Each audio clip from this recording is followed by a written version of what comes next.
আমরা প্রিভিয়াস লেকচারে সি প্রোগ্রামের লসাগু এবং গসাগু সম্পর্কে দেখেছিলাম। তো আমরা থিওরি ক্লাসে লসাগু এবং গসাগু কিভাবে করতে হয় এর অ্যালগরিদম ফ্লোচার্ট নিয়ে আলোচনা করেছিলাম এবং এর সাথে আমরা বোর্ডে এই প্রোগ্রামটিও দেখেছিলাম। তো এখন আমরা যেই কাজটি করব সেটি হচ্ছে আমরা কম্পিউটারে সি প্রোগ্রামের জিসিডি এবং এলসিএম অর্থাৎ গসা এবং লসাগু কীভাবে কাজ করে সেটি সম্পর্কে একটু জানার চেষ্টা করব। তো সেটার জন্য অ্যাট ফার্স্ট অফ অল তোমার যেই কাজটি করতে হবে সেটি হচ্ছে তোমার একটি কোড এডিটরে আসতে হবে। তো আমি যেই কোড এডিটরটা তোমাদের জন্য বেছে নিয়েছি সেটি হচ্ছে কোড ব্লকস। এটিতেই সাধারণত সি প্রোগ্রাম আমরা নর্মালি লিখে থাকি। এছাড়াও অন্যান্য কোড এডিটরেও সাধারণত লেখা সম্ভব। তো আমরা সর্বপ্রথম কোড ব্লকস ওপেন করার পরে আমাদের যেই কাজটি করতে হবে একটি ফাইল তৈরি করতে হবে। তো ফাইল তৈরি করার জন্য আমাদের যেই কাজটি করতে হবে একটি নিউ ফাইলের মধ্যে গিয়ে এমটি ফাইল চুজ করতে হবে। তো এমটি ফাইল চুজ করার পরে তোমাদের একটি ফাইল আসবে। তো খেয়াল করে দেখো এরকম আনটাইটেল ফাইল আসবে। তো তোমরা যদি এখানে কন্ট্রোল এস দাও, অর্থাৎ তোমরা যদি এখানে কন্ট্রোল এস বাটনে ক্লিক করো তাহলে তোমরা দেখবে তোমাদের ফোল্ডারের মধ্যে এরকম ফাইল নেম চলে আসবে। তো তোমরা এখানে কি করতে পারো, তোমাদের এখানে নতুন একটি ফাইল তোমরা তৈরি করে নিতে পারো। GCD LCM নাম দিয়ে যে কোনো একটি ফাইল তোমরা এখানে কি করতে পারো, তৈরি করে নিতে পারো। তো এই জিনিসটা আসলে আমি করে ফেলেছি, এই জন্য আমার এখানে খেয়াল করে দেখো GCD LCM নামে একটা ফাইল এখানে আছে। তো আমি আর নতুন করে ফাইল তৈরি করলাম না এবং আমার এই নতুন যে ফাইলটি সেটি আমি ক্লোজ করে দিলাম। তো খেয়াল করে দেখো আমরা যদি এই GCD LCM ফাইলের ভিতরে আসি তাহলে আমরা দেখতে পাবো একেবারে ব্ল্যাঙ্ক স্পেস রয়েছে। তাহলে এখানে আমাদের সি প্রোগ্রামের কাজটা শুরু করতে হবে। তো সি প্রোগ্রামের কাজটি শুরু করতে আমার সর্বপ্রথম যেটি করতে হবে সেটা হচ্ছে আমার এখানে একটি ফাইল ইনক্লুড করে নিতে হবে। সেটি কি, সেটা হচ্ছে ইনক্লুড তারপরে কি stdio.h। এই ফাইলটি আমার কি করে নিতে হবে, ইনক্লুড করে নিতে হবে। তো এই ফাইলটি যদি ইনক্লুড করে নিতে হয় তাহলে আমরা যেই কাজটি করব এরপরে আমাদের কি করতে হবে, একটি ফাংশন কল করতে হবে। তাহলে আমার ফাংশনটা হচ্ছে মেইন ফাংশন। তাহলে আমি ফাংশনটিকে ডিফাইন করে নিলাম ইন্টিজার এবং আমি এখানে লিখলাম একটি মেইন ফাংশন এবং তারপরে আমার একটি সেকেন্ড ব্র্যাকেট অথবা কার্লি ব্র্যাকেট ইউজ করতে হবে। তো এর মধ্যে আমি যেই কাজটি করব সেটি হচ্ছে আমার ফাংশন রেডি হয়ে গেছে। এই ফাংশনের মধ্যে এখন আমি চাইলে সব কিছু কী করতে পারবো, ইনক্লুড করে নিতে পারবো প্রোগ্রামের জন্য। তো আমরা প্রোগ্রাম তৈরি করা শুরু করে দেই। তাহলে অ্যাট ফার্স্ট আমার যেই কাজটি করতে হবে সেটি হচ্ছে ভেরিয়েবল ডিক্লারেশন করা। তো আমরা এর আগের ক্লাসে দেখেছিলাম যে আমাদের এই GCD LCM তৈরি করতে হলে বেশ কিছু ভেরিয়েবল এখান থেকে আমাদের ডিক্লেয়ার করতে হবে।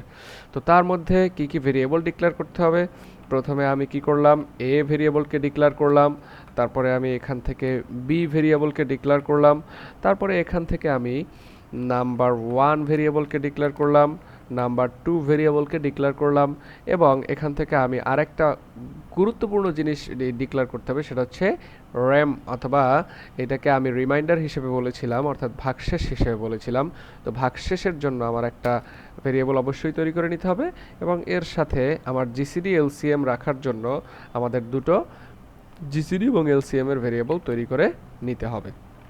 তাহলে আমি প্রথমে GCDর জন্য একটি ভেরিয়েবল তৈরি করে নিলাম এবং পরবর্তীতে আমি LCM এর জন্য একটি ভেরিয়েবল তৈরি করে নিলাম। তাহলে এই ভেরিয়েবলগুলো আমার প্রত্যেকটাই কি করতে হবে, পরবর্তীতে কাজে আসবে। তো আমরা চাইলে এগুলোকে ধাপে ধাপেও আমরা নিতে পারতাম ভেরিয়েবল হিসেবে, কিন্তু আমি এগুলোকে একসাথে একবারে নিয়ে নিলাম যাতে করে আমাদের পরবর্তীতে আলাদা করে না নিতে হয়। তো অ্যাট ফার্স্ট আমি এই কাজটা করলাম।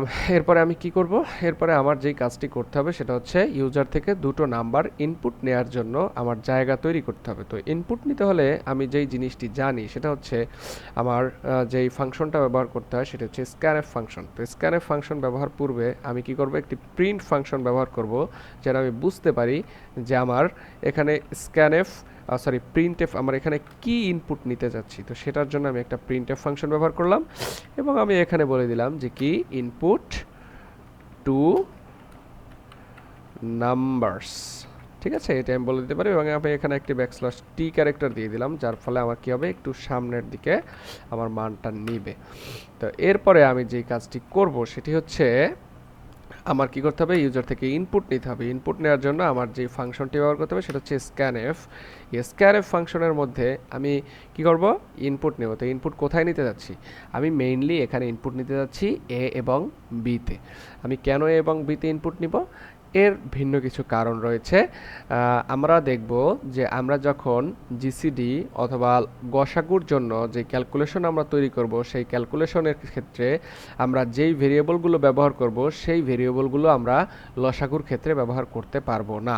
যদি সেটা ব্যবহার করতে চাই তাহলে আমার সেখানে একটি ভেরিয়েবল কনফ্লিক্ট তৈরি হবে এবং আমাদের অরিজিনাল অ্যান্সারটা আসবে না। তো সেই কারণে আমি কি করতে যাচ্ছি, এ এবং বিকে মেইন ভেরিয়েবল হিসেবে রাখতে যাচ্ছি এবং নাম্বার 1 এবং নাম্বার 2কে আমরা পরবর্তীতে আলাদা ভেরিয়েবল হিসেবে লসাগুর জন্য গসাগুর জন্য ব্যবহার করব।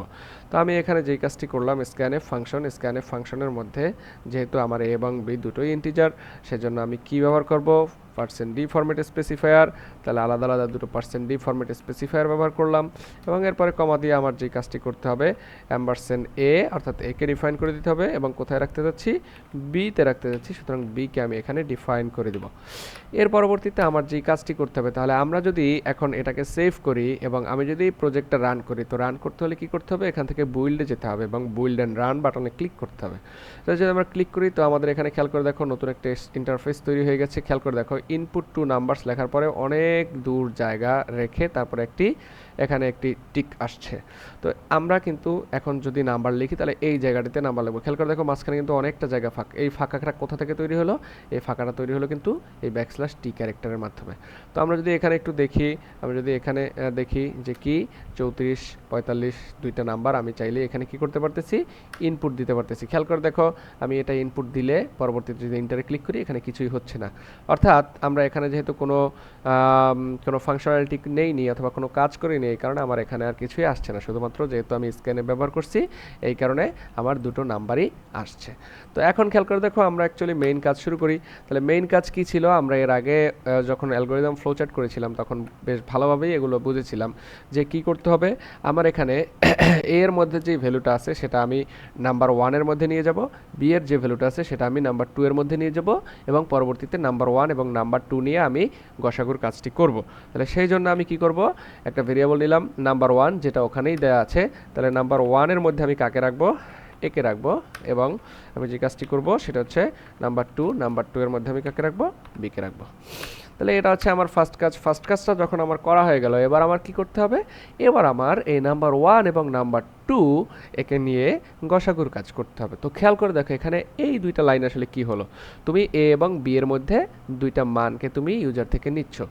এর মানটাকে তুমি রাখছো নাম্বার 1 এর মধ্যে, বি এর মানটাকে তুমি রাখছো নাম্বার 2 এর মধ্যে। তো এখন আমি নাম্বার 1 এবং নাম্বার 2 নিয়েই গসাগুর কাজটি করব। তো এই জন্য আমার যে কাজটি করতে হবে সেটা হচ্ছে অ্যাট ফার্স্ট অফ আমার একটা ওয়াইল লুপ ব্যবহার করতে হবে এবং এই ওয়াইল লুপের পরে আমার যে কাজটি করতে হবে তার মধ্যে একটা কন্ডিশন দিতে হবে। তো আমার কন্ডিশনটা কি ছিল, কন্ডিশনটা ছিল নাম্বার 2 যতক্ষণ পর্যন্ত নট ইকুয়াল কি হবে, 0 হবে।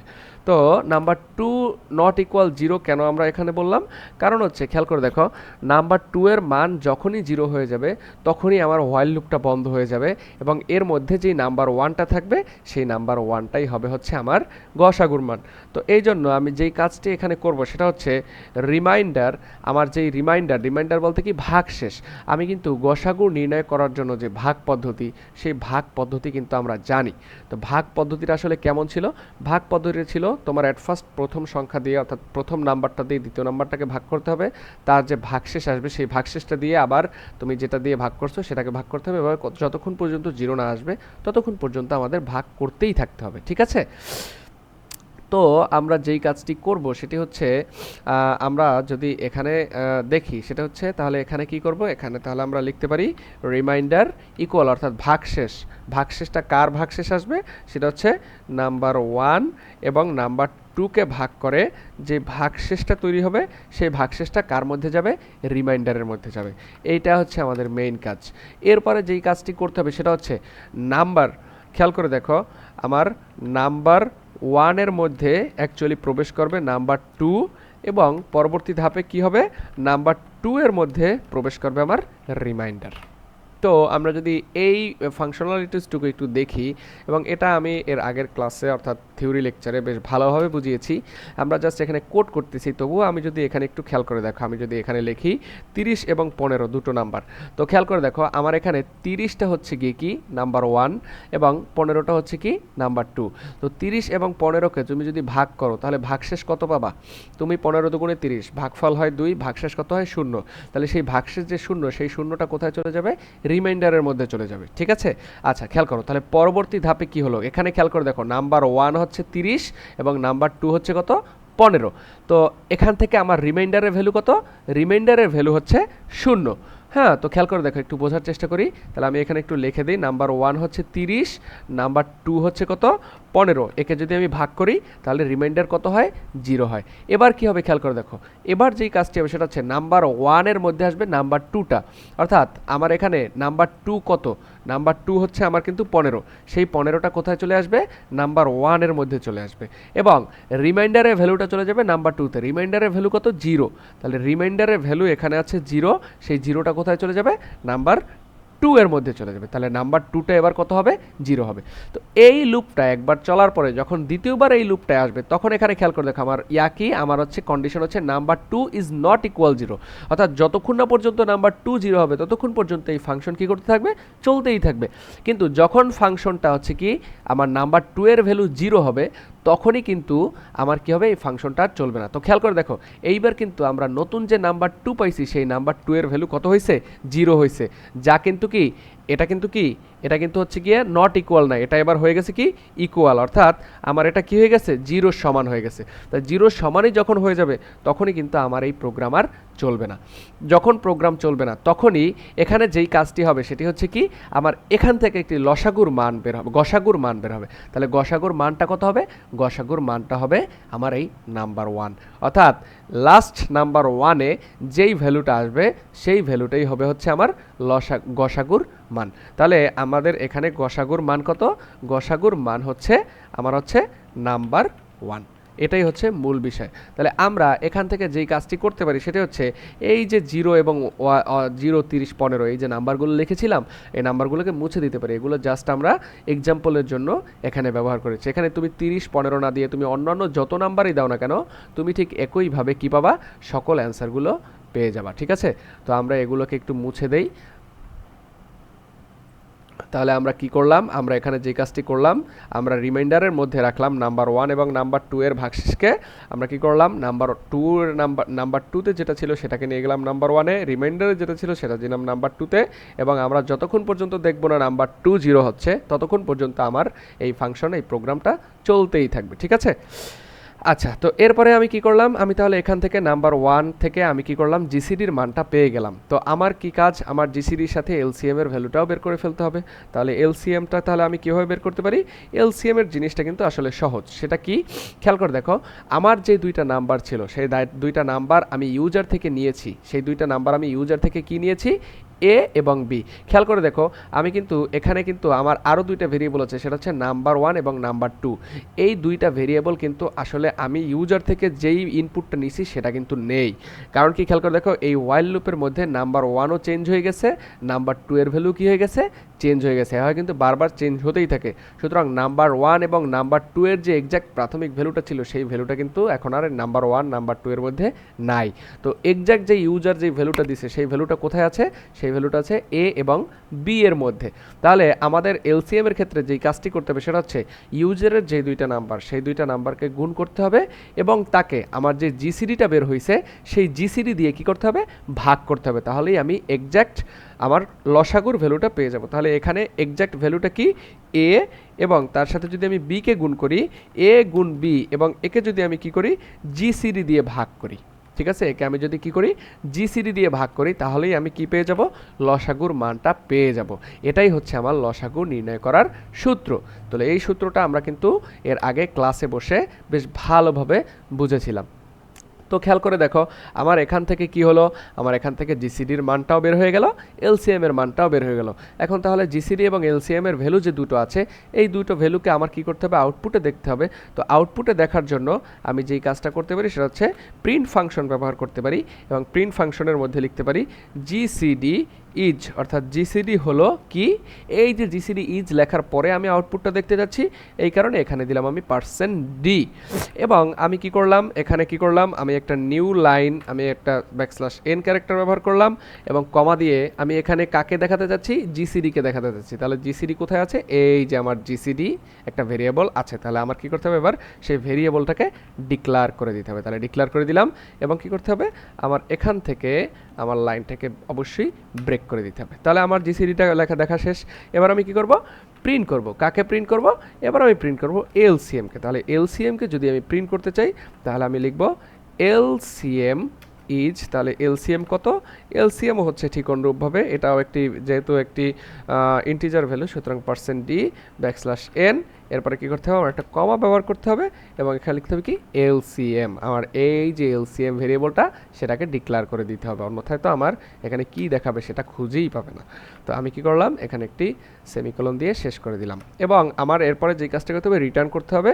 তো আমি এখানে কি করলাম, রিটার্ন করলাম, রিটার্ন করলাম, কত রিটার্ন করব, 0কে রিটার্ন করলাম। তাহলে আমার প্রোগ্রাম কিন্তু মোটামুটি এখানেই সমাপ্ত হয়ে গেল। ঠিক আছে, তাহলে এটাই কিন্তু হচ্ছে আমাদের জিসিডি এবং এলসিএম বের করার সেই যেই কোড আমরা হোয়াইট বোর্ডে দেখেছিলাম সেই কোডটি। তো এখন আমরা যদি এই কাজটিকে আমরা যদি কি করি, আমরা যদি এই প্রোগ্রামটিকে রান করি, রান করতে হলে আমার কি করতে হবে, এই প্রোগ্রামটাকে সেভ করতে হবে। তো Ctrl+S দিয়ে আমি এটাকে সেভ করলাম এবং এখানে আমি কি করব, বুইল্ডে যাব, সরি আমরা এখানে রিটার্ন ভ্যালুটা যদি আমরা না দেই এবং এখান থেকে যদি আমি এটাকে সেভ করি, তাহলে এবার যদি আমি বুইল্ডে যাই তো আমার এখানে বেশ কিছু প্রবলেম দেখাচ্ছে। তো আমরা যদি একটু দেখি এখানে কি হয়েছে। হ্যাঁ, আমরা যদি এবার বুইল্ড অ্যান্ড রানে যাই তো খেয়াল করে দেখো আমার এখানে কি চলে আসছে, ইনপুট 2 নাম্বারস চলে আসছে, অর্থাৎ দুটো নাম্বার তুমি এখানে ইনপুট দাও। তাহলে আমরা কিন্তু এর আগে 30 এবং 15কে ইনপুট দিয়েছিলাম। হ্যাঁ, 30 এবং 15-এর জন্য বের করেছিলাম, সেখানে আমার গসাগু হয়েছিল কত, 15। তো আমরা দেখি সেটা হয় কিনা। তাহলে 30 দিলাম, 15 দিলাম, প্রথম নাম্বারটা ছিল দিলাম 30, দ্বিতীয় নাম্বারটা দিলাম 15, ইন্টারে ক্লিক করলাম। খেয়াল করে দেখো এখানে জিসিডি হয়েছে কত, 15 এবং এলসিএম হয়েছে কত, 30, অর্থাৎ এই দুইটা নাম্বারের গসাগু হচ্ছে 15, লসাগু হচ্ছে 30। তোমরা চাইলে একটু এটা বের করে দেখতে পারো। তো আমাদের যদি আরও একটা যদি আমরা এখানে যদি দেখি তাহলে আমাদের কি করতে হবে, আবারও বুইল্ডে যেতে হবে এবং বুইল্ড অ্যান্ড রানে ক্লিক করতে হবে এবং এখানে আমার যেই কাজটি করতে হবে সেটি হচ্ছে দুটো নাম্বারকে ইনপুট দাও দুটো নাম্বারকে ইনপুট। তাহলে তুমি এখানে প্রথমে দিলা 60 এবং পরবর্তী দিলা 25। তাহলে এই দুটো নাম্বারকে তুমি যদি দাও তাহলে তুমি দেখবা যে তোমার এই দুইটা নাম্বারের গসাগু হয় 5 এবং লসাগু কত হয়, 300। ঠিক আছে, আচ্ছা আমরা যদি আরেকটি নাম্বারকে এখানে দিতে চাই, যেমন মনে করো আমি আরেকটি নাম্বার এখানে দিলাম, সেটা কত, সেটা ধরো এখানে দিলাম আমি 60, হ্যাঁ সরি আমি এখানে দিলাম ধরো 80 এবং দিলাম কত, 25। তাহলে কি হবে, তাহলে খেয়াল করে দেখো আমার এখানে জিসিডির ভ্যালু হয় 5 এবং এলসিএম এর ভ্যালু হয় কত, 400। ঠিক আছে, তো তোমরা এভাবে চাইলেই যেই কোনো ভ্যালুর জন্য জিসিডি এবং এলসিএম এর মান তোমরা নির্ণয় করতে পারো। সেটির জন্য তোমরা চাইলেই এভাবে একটি সি প্রোগ্রাম তৈরি করতে পারো। তাহলে আজকে এই পর্যন্তই সমাপ্ত। নেক্সট ক্লাসে নতুন কোনো প্রোগ্রাম নিয়ে তোমাদের সাথে কথা হবে। সে পর্যন্ত ভালো থাকো, ধন্যবাদ।